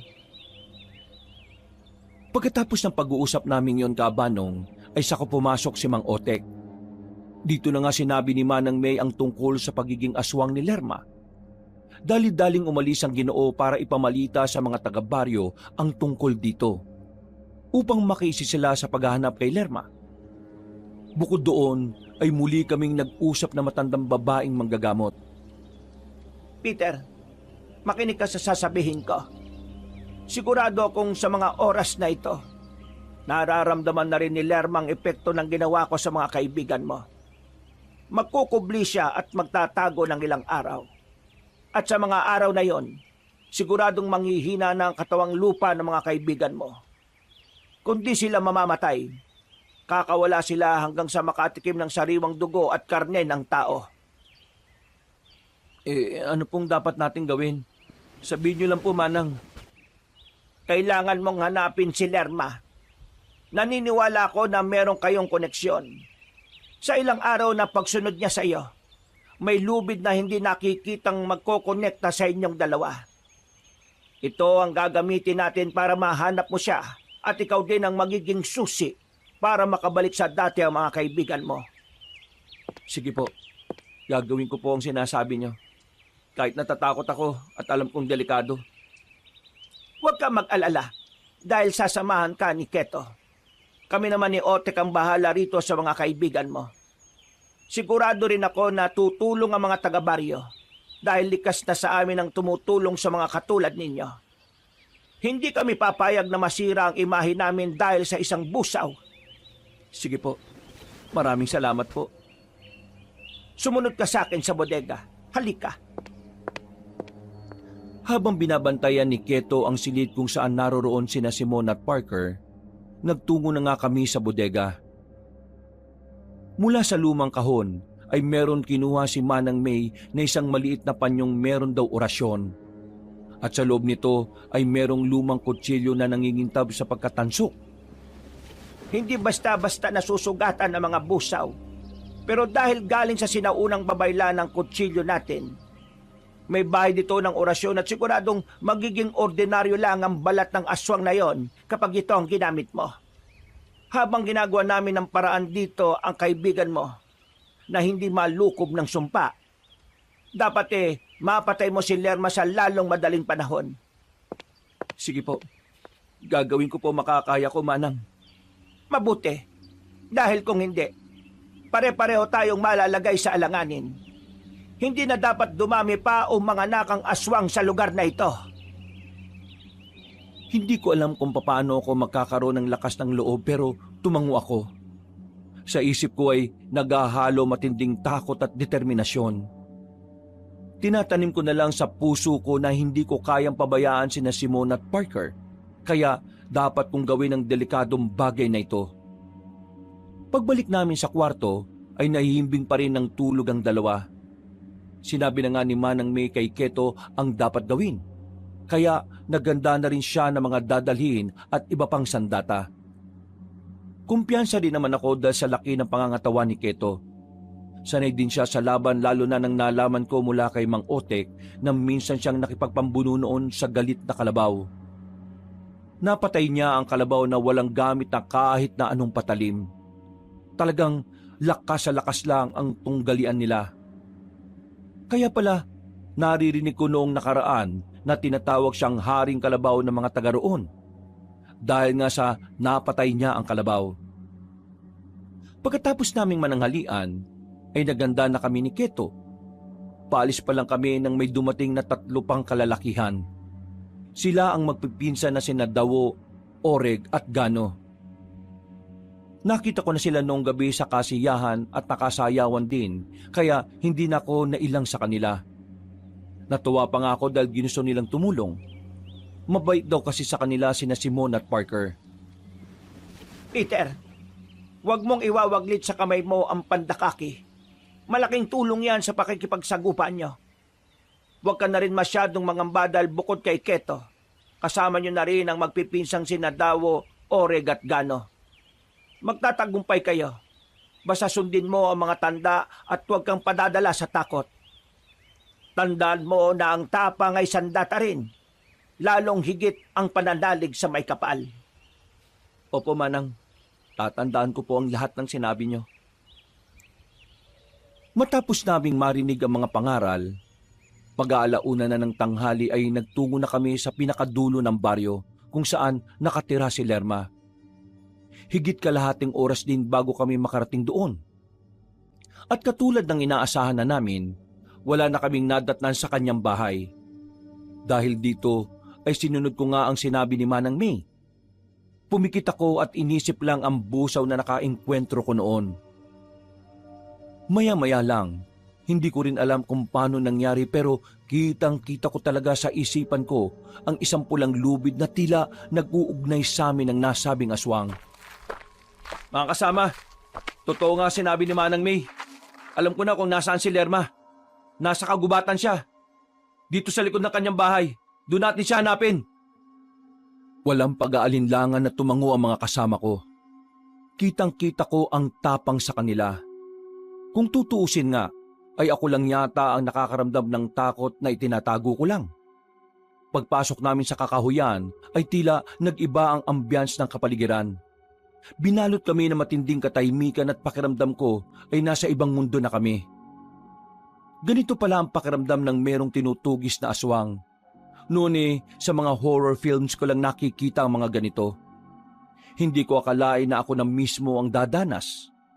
Habang papalalim kaming 5 sa gubat, napansin kong may kakaibang amoy na sumisingaw sa paligid. Ganitong-ganito ang amoy na yon nung una kong makita ang busaw. Kaya sigurado kong nasa paligid lang siya ngayon. Sumenyas ako kay Keto at si Keto naman ay sumenyas sa magpipinsan. Huminto kami at nagmatsyag sa mapunong paligid.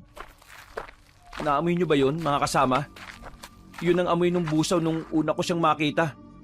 Kaya sigurado ko ngayon na nasa paligid lang siya.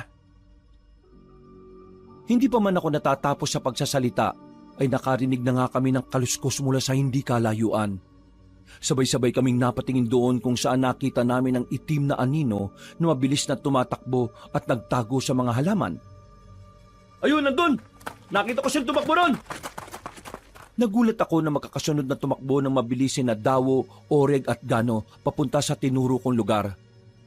Nakarinig na rin kami ng pag-ungol ng kung anong nilalang pero nakatakas din yung kaagad. Nawala na rin kasi ang napakabahong amoy kaya pinatigil ko na sa paghahabol ang magpipinsan. Napalingon ako kay Keto na tumango lang sa akin. Pagkalaon ay may nakita kaming bato. Tumungtong ako roon at iginala ang paningin. Pagkatapos ay muli akong pumikit at inisip ang busaw hanggang sa makita ko na naman ang lubid na nagkokonekta sa aming dalawa. Lerma! Magpakita ka na sa amin! Alam ko naman na ako lang talaga ang pakay mo eh. Hindi mo na kailangang idamay pa ang mga kaibigan ko. Lumabas ka na! Tapusin na natin to! Huwag ka magpakatuwag na tago ng tago, busaw!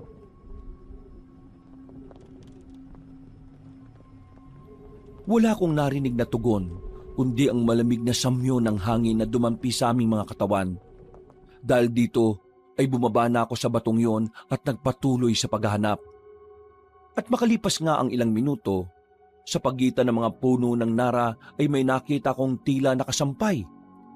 Nilapitan ko ito ng dahan-dahan at halos mabilaukan ako sa nakita kaya lumayo din kagad ako. Natutup namin ang aming mga bibig habang pinagmamasdan ng natutuyong balat ng tao na nakabitin sa sanga. Marami yun at ang ilan ay tila basa pa sa dugo na parang bagong hubad mula sa katawan. Nakita ko kanina sa isip ko, kaya nasisiguro kong malapit lang rito si Lerma sa paligid natin. Maging maingat tayong lahat, guys! Pagtangon nila ay muli akong naggala ng tingin sa paligid. Tumingin ako sa relo at nang makita kong 3:00 na ng hapon ay meron akong kinuha sa bulsa. Ito kasi ang bilin kanina ni Manang May. Guys, magpaliyab na tayo ng tuyong sambong. Pagtangon ni Naketo, Dawo, Oreg at Gano ay magkakasunod na nga naming niliyaban ng tuyong sambong. Kumalat ang usok nito sa paligid hanggang sa makalipas ng ilang minuto, narinig namin ang ilang malalakas na sigaw mula sa hindi kalayuan. Isang matinis na tinig na hindi galing sa tao. Napatingin kaming lahat sa kinaroroonan ng nakakakilabot na boses. At bago ko pa man maigalaw ang mga kamay at paa ko, ay may biglang humagibis mula sa lilim. Isang aninong napakabilis na parang ihip ng hangin na may kasamang amoy ng bulok na dugo. Tumalon ako paharap at tumama ang isang kamay ko sa puno. Paglingon ko ay doon ko na nga nakita si Lerma na namumula ang mga mata. Naging alerto na rin ang mga kasama ko na nagkanya-kanyang bunot ng kani-kanilang sandata. Sa wakas, nagpakita ka rin! Huwag kang umastang matapang, Peter. Naririnig ko ang mabilis na tibok ng puso mo. At ng puso niyong lahat. Talagang pinuntahan niyo pa ako dito, ha? Ang akala niyo naman mapapatay niyo ako? Hindi niyo ako kakayanin! Ah! Napalundag ang babaeng aswang matapos siyang sabuyan ni Dawo ng buhanging itim na binigay sa amin ni Manang May. Galit na galit siyang humarap sa amin at umangil ng umangil. Walang hiya! Mga walang hiya! Ano? Bakit umaatungal ka ngayon dyan, ha? Akala mo ba hindi ka namin kakayanin, ha? Isa pa lang ang sumusugod sa'yo. Paano pa kaya kung kami ng lahat? Mayabang ka! Nagkamali ako ng pagpili sa'yo. Katulad ka rin pala ng mga kaibigan mong may ingay at madadaldal. Dahil dyan, puputulin ko na ang koneksyon ko sa'yo. At katulad ng ginawa ko kay Simon at Parker, yayang gawin din kita. Gagawin kitang alipin ko. At kayo namang 4, gagawin ko kayong lahat ng pagkain ko. Ang dami mong sinasabi. Hindi ikaw ang magdidesisyon dahil hindi kami ang dihado dito. Ha! Tingnan natin! Nagpakawala siya ng nakakatakot na pag-ungol na may pagkamatinis. At ilang saglit pa ay unti-unti nang nagbago ang kanyang anyo. Siyang-siya nga ang nakakatakot na busaw na nakita ko. Umalingasaw ang nakakasukan niyang amoy. Lumit siya at nangintab sa pagkaitim ang mga balat. Tumalim ang mga kuko at ngipin. Bumagsak ang mga mata at umusli ang dilang naglalaway. Magdasal-dasal na kayo dahil ang gubat lang ang nakakaalam kung paano ko kayo papatayin lahat! Ang dami mong ebas! Sugod na mga kasama! Magkakasunod na nga kaming umaksyon, habang ang aswang naman ay nagtaas na mga kamay at tumalon palapit sa amin. Dahil dito ay binunot ko na sa likod ang pamalong bakal na siya kong sandata. Iwinasiwas ko ito habang siya ay pasalakay kay Keto. Tumama ang pamalo sa kanyang braso. Napatras siya at biglang naghumiyaw na parang mabangis na hayop na nasaktan. Ano? Sugod pa, dali! Ano yung ginawa mo? Bakit ako napaso sa bakal na yan, ha? Gusto mo malaman? Tumingin ka sa likuran mo, tanga! Bago pa makalma ang aswang, ay sumalakay na ang magpipinsan. Naunang nagsaboy si Dawo ng itim na buhangin. Naiwasan yun ni Lerma pero ang dalawang sumunod na pag-atake ay hindi na niya natakasan. Nahiwa siya ng itak ni Oreg sa kaliwang kamay habang si Gano naman ay nasapol siya sa kanang hita. Napasigaw na naman sa sakit ang aswang habang hinahawakan ng tama ng sugat. Tumagas doon ang itim na dugo, dahilan para umalingasaw ulit ang mabahong amoy na parang nabubulok na ewan. Pero imbis na tumakbo, ay lalo siyang naging mabangis. Kitang-kita ko sa mga mata niya ang tapang at galit na siya niyang nagiging parang determinasyon para lumaban. Tumalon siya at nagpaikot-ikot sa mga kapunuan. Sa bilis ay hindi namin nasundan kung nasaan siya. Namalayan ko na lang na nasa kaliwa ko na siya nang marinig ko ang malakas niyang pag-ungol. Dala na matinding galit, tinulak niya ako sa lupa at naramdaman kong pumatak ang laway niya sa braso ko. Mainit din ito na parang pinakulo ang tubig. Naalala ko tuloy bigla ang sinabi ni Manang May na ang sanhi ng pagkayanggaw ng mga katrabaho ko ay ang laway ng aswang. Kaya dali-dali kong tinakpan ang bibig ko at pilit na kumawala sa kalaban. Yayanggawin kita! Ang! Napaiktad si Lerma at napalingon sa likod. Nang makita niyang pasalakay na ang 4 kong kasama ay tumalon siya palayo. Pero hinawakan ko siya sa paa para hindi na siya makakawala pa. Nanlaban siya at pinagsihisi pa ako sa muka pero hindi ako nagpatinag. Pinagkakalmot niya ako sa muka pero binaliwala ko ang sakit dahil para hindi na siya makatakas pa. Bitiwan mo kung walang yaka! Hindi! Hindi kita pakakawalan! Hanggat hindi mo pinabalik ang mga kaibigan ko sa dati! Mapatay na kayo pareho! Magkakasunod siyang sinabuyan ni Dawo ng itim na buhangin. Kaya para makakawala sa akin ay napilitan siyang putulin ang kanang paa niyang hawak-hawak ko. Nagulat din ako sa pangyayari kaya hindi ko rin siya napigilan. Namalayan ko na lang yon nang makita ko siyang tumatakas papalayo.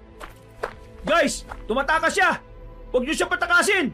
Hindi siya pwede makakawala! Dali-daling sumunod ang magpipinsan. Si Keto naman ay naiwan at tinulungan akong itayo.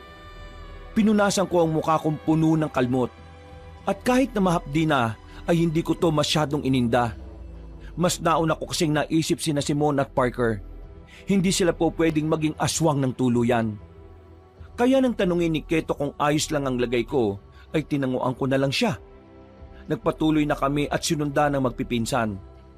Hanggang sa marinig na namin ang matinding pag-angil ng kalaban. Pagdating namin sa labanan, nakita kong nakahandusay na si Lerma at tila hirap na hirap. Nang gigilitan na siya ng leeg ni Orig at Gano, ay bigla na siyang nag-anyong tao. Parang awa niyo na, Peter. Huwag niyo akong papatayin, pakiusap. Hindi ako masamang tao. Biktima lang din ako. Anong biktima pinagsasabi mo? Wala akong ibang pagpipilian. Hindi ko ginusto na maging isang busaw. Inilipat lang sa akin ng walang kwenta kong nanay ang sumpang ito dahil ayaw niya rin ako maging masaya. Hindi ko to pinili kaya biktima lang din ako ng sumpa. Kaya ipinasa mo rin sa iba yung pagiging aswang? Yung bang dahilan mo, ha? Oo, dahil wala na akong kasama sa buhay. Ayaw ko maging miserable ang buhay ko. Ayaw ko mamatay na mag-isa. Ayaw ko maging mag-isa habang buhay. Kaya nung nakita kita nung gabing yon, doon sa kubo, bago kayo magpunta rito, nakaramdam ako ng kakaiba. Nakita ko ang sarili ko sa iyo, Peter. Alam kong pareho lang tayo na naghahanap na makakasama sa buhay. Kaya nga nagkaroon tayo ng koneksyon. Pakiusap, huwag mo akong patayin. Huwag niyo akong papatayin. Magbabago na ako. Aalis ako sa lugar na ito at hindi nagagawa ng masama sa ibang tao. Nagsasabi ka ba ng totoo? Oo. Bilang patunay, ibabalik ko si Simon at Parker sa dati. Aalisin ko ang sumpa ng pagkayanggaw sa kanila. Totoo bang gagawin mo yan? Oo nga, maniwala ka. Gagawin ko na ngayon kung gusto mo. Sige, gawin mo na ngayon. Lumapit kayong lahat sa akin. Napatingin ako sa mga kasama ko bago magbalik ng tingin kay Lerma. Pagkatapos ay muli kong naalala ang isa sa maraming bili ni Manang May bago namin tugisin ng aswang. Katulad ng ginawa ni na Simon at Parker kanina, kapag nasilo nyo na ang busaw na si Lerma, gagawa siya ng paraan para mapaniwala kayo sa pandaraya niya. At kapag sa tingin niya ay mapapaniwala na niya kayo, saka siya aatake para mapatay kayong lahat. Kaya kahit anong sabihin ng halimaw na yon, ay wag na wag niyo siyang paniniwalaan. Kailanman ay hindi nagsasabi ng totoo ang alagad ng kadiliman. Nang maalala ko mga yon kabanong ay marana kong lumapit kay Lerma. Pero tumigil din ako nang nasa 6 feet na lang ang layo namin. Kaya nagtaka siya. Isa mo na, Peter. Lumapit ka na rito para maibalik ko na sa dati mga kaibigan mo. Sa tingin mo talaga maniniwala pa ako sa sinasabi mo? Kailanman, hindi nagsasabi ng totoong alagad ng kadiliman. Kaya hindi ako maniniwala sa'yo. Wala ka sa akin, parang awa mo na. Pasensya ka na dahil ang paniniwalaan ko lang ngayon, bago lumubog ang araw, dapat mapatay ka na namin, Lerma. Nang sabihin ko yon, ay biglang nagiba ang hilat siya ng pagmumukha niya. Muli siyang nag-anyong aswang at galit na galit siya sa amin. Sinubukan niyang umalma pero sinabuyan ulit siya ni dahon ng buhanging itim. Naguhumiyaw siya sa sakit at kitang-kita ko kung paano umusok at matuklap ang kanyang mga balat. Walang iya kayo! Walang iya kayo! Pasensya na, Lerma, pero kailangan mo nang mamatay para mabuhay ang mga kaibigan ko. Malapit ang lumubog ang araw, kaya hindi ako papayag na mabuhay ka pa. Hindi mo ko kayang patayin! Hindi mo kayang pumatay! Hindi talaga. Kaya ako nga sinama rito magpipinsang Dawo, Orig at Gano Sila ang mga taong kaya kang patayin dahil malaki ang atraso mo sa kanila. Palitang pinagmasdan ni Lerma ang magpipinsan hanggang sa mamukhaan niya ang mga ito. Kanina kasi habang papunta kami sa gubat, nakwento ng tatlo na ang busaw din ang dahilan kung bakit namatay ang mga mahal nila sa buhay. Natatandaan pa na kayo. Kayo yung anak ng mga taong yon na mas pinilang tapusin ang mga sarili nila kaysa maging mga alagad ko. Muling nagsaboy si Dawo ng buhanging itim. Sinundan naman ito ng pag-itak ni na Orig at Gano. Kami ni Keto ay pinagmasdan lang ang halimaw na pilit kumakawala sa magpipinsan. Nakakawala pa nga siya, pero nang subukan niya uling tumakas ay muli siyang natamaan ng buhanging itim. Umusok ang bahagi ng kanyang muka, pero pinipilit niya pa rin makalayo sa amin. Pagkakapit niya sa puno ay nabali ang sanga nito. Nahulog siya, tumama ang hita sa matulis na bagay. Tagos yun sa kanyang hita, kaya naghuhumiyaw siya ng husto na parang bata. Huwag kayo lalapit! Hindi niyo ako mapapatay! Hindi ako mamamatay dito! Babalik ako kayo kapag nakatakas ako! Napunit ang hita niya matapos sipain ni Orig. Pero kahit putol na ang isang paa, ay sinikap niya pa ring tumakas. Yun nga lang ay hindi talaga siya tinigilan na magpipinsan. Ramdam na ramdam ko ang galit ng tatlo dahil sa nangyari sa mga mahal nila sa buhay. Sa kabilang banda, hindi ko din alam kung bakit para akong nahahabag kay Lerma. Tama rin naman ang sinabi niya kanina na biktima lang din siya ng sumpa ng kanyang mga magulang. Tama na! Tigilan niyo na ako! Napapikit ako dahil hindi ito ang ini-expect kong laban. Sa mga horror films na napapanood ko, Kabanong, hindi ka maawa sa mga aswang o anumang alagad ng kadiliman. Pero sa pag-iyak ni Lerma, para na akong nahahabag talaga. Hindi ko alam kung deserve niya ba itong nangyayari ngayon sa kanya. Napabuntong hininga na lang ako at nang mapansin ni Keto ay tinapik-tapik niya ako sa balikat. Sinabi niya na rin na hindi talaga dapat kaawaan ng isang aswang o kahit na anong alagad ng kadiliman. Yoko! Pero sa huli ay walang nagawa si Lerma dahil marami na rin ang dugong nasayang sa kanya. Tuluyan na siyang nanghina at bumalik sa pagiging anyong tao. Hinayaan na namin siyang gumapang hanggang sa sinundan na lang siya ni Gano. At saka siya sinaksak sa likuran gamit ang itak. Isang nakakakilabot na pag-atungal ang umalingaw-ngaw sa buong kagubatan. Pasado 5:30 ng hapon at sa pagtatapos ng laban ay biglang kumulog. Ang langit ay tila nagdilim hanggang sa makita kong tila naghingalo pa rin si Lerma. Nagpupumilit pa rin siyang isalba ang sarili mula sa nalalapit niyang kamatayan. Dahan-dahan akong lumapit at inilabas ang panyong may orasyon. Mula roon ay kinuha ko ang kutsilyong nangingintab sa pagkatanso. Nang makita to ni Lerma, ay kitang-kita sa mga mata niya ang matinding takot. Nagpupumilit pa rin siya kahit habol hininga na. Umupo ako na hindi sumasayad sa lupa ang puwet. Pagkatapos, hinawakan ko ng mahigpit ang kutsilyo. Hindi ba sinabi mo sa amin na ayaw mo na maging malungkot, Lerma?